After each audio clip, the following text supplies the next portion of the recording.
नेहमी आपण तीच शिमला मिरचीची भाजी खातो, एक पीठ पेरलेली किंवा भरून केलेली. तर आज आपण एका वेगळ्या पद्धतीने शिमला मिरचीची भाजी करणार आहोत, अगदी झटपट रेडी होणारी. या भाजीला मसाल्यांचा खूप छान फ्लेवर आहे. त्यासाठी इथे 1 वाटी फेटलेलं दही घेतलंय. त्यात अर्धा चमचा हळद, 1 चमचा लाल तिखट, 1 चमचा धने पावडर, अर्धा चमचा गरम मसाला, अर्धा चमचा कसुरी मेथी आणि जिरा पावडर, हे सर्व मसाले दह्यात नीट मिक्स करून घ्यायचे. आता मॅरिनेशनची प्रोसेस आपली रेडी झालेली आहे. आता भाजीचा मसाला तयार करूया. त्यासाठी पॅनमध्ये 1 चमचा तेल घेतलंय. त्यात अर्धी वाटी शेंगदाणे घालायचे. ते खमंग भाजून घ्यायचे. त्यानंतर त्यात थोडंसं खोबरं, आलं आणि लसूण टाकून घ्यायचं. सोबतच 1 हिरवी मिरची आणि 2 लाल मिरच्या टाकून हे सगळे पदार्थ खमंग होईपर्यंत भाजून घ्यायचे.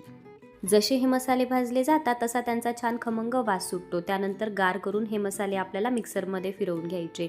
सोबतच आपल्याला 1 टोमॅटो सुद्धा बारीक कट करून मसाल्यांसोबत मिक्सरमध्ये फिरवून घ्यायचं आहे. आता फोडणीची तयारी करूया. त्यासाठी इथे पॅनमध्ये 1 चमचा तेल गरम करून घेतलं आहे. तेल तापल्यावर 2 वेलची, 2-3 काळी मिरी आणि 1 दालचिनीचा तुकडा आपल्याला 1-2 मिनिटं परतून घ्यायचा आहे. इथे मी 2 मोठे कांदे उभे चिरून घेतलेले आहे. हे कांदे आपल्याला फ्राय करून घ्यायचे आहे, पण आपल्याला हे खूप सॉफ्ट नाही करायचे, थोडे अर्धवट कच्चेच ठेवायचे आहेत.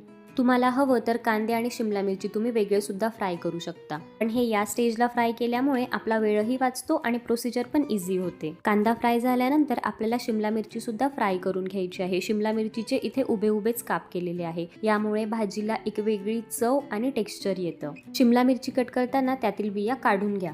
शिमला मिरची हलकीशी सॉफ्ट झाल्यानंतर त्यात आपल्याला अर्धी वाटी बेसन भाजून घ्यायचे. बेसन पिठामुळे आपल्या भाजीची जी ग्रेव्ही आहे ती एकजीव होते आणि भाजीची चव सुद्धा इन्हान्स होते.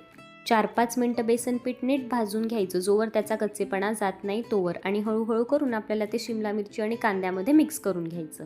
त्यानंतर शेंगदाणे, खोबरं, जे वाटण आपण तयार केलं होतं ते आपल्याला भाजीत मिक्स करून घ्यायचे. सोबतच अर्धा कप गरम पाणी टाकून सगळं नीट मिक्स करून घ्या आणि 5 ते 7 मिनिटं हे पदार्थ छान शिजवून घ्या.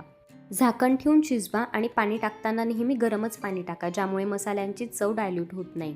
तुम्ही सुद्धा शिमला मिरचीची ही भाजी नक्की ट्राय करून बघा आणि तुम्हाला कशी वाटली आम्हाला कमेंटमध्ये नक्की सांगा. 5 ते 7 मिनिटांनंतर मसाल्यांचा कच्चेपणा निघून जातो आणि मसाल्यांना तेल सुटायला लागतं. या स्टेजला आपल्याला दही आणि मसाल्यांचं जे मॅरिनेशन आपण बनवून घेतलंय ते टाकून घ्यायचे. चवीनुसार मीठ टाकून सगळं नीट मिक्स करून घ्या.